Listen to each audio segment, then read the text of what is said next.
گرگی تنها بودن یعنی جنگاور بودن. گرگی تنها بودن یعنی مسئولیت رو تنها برداشت خود داشتن تا آخر ایستادن برای چیزی که تو به آن باور میکنی و گذشتن راهی که هیچ وقت نگذشته ای. این ارزش آن را دارد.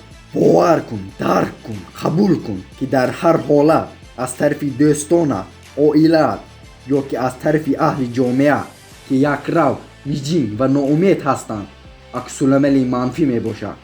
بسیاری آنها میخواهند تو را به مثل خود کنند و درجه خود کشند.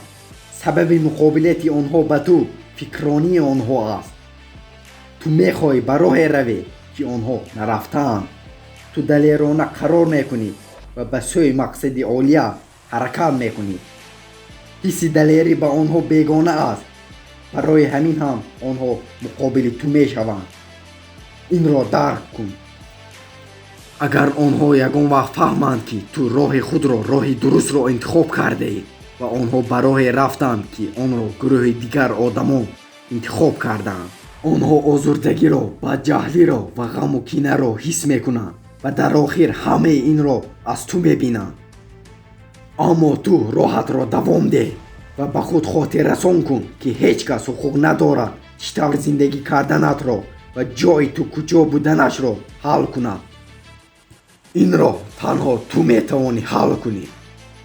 از خود پرس چرا در حقیقت از حیات میخواهی؟ این سوال را فقط یک بار دادن ممکن نیست.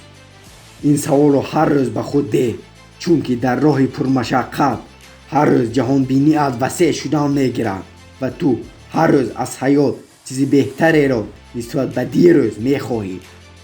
دقتت را به آن جلب کن که تو چرا از تحت دل میخواهی. به دیگران امکان نده که به تو خلل رسانند. تنها به خود باور کن. خود را دوست داشتن را و قوه خود را تنها به خوشبختی و محبت صرف کردن را آموز.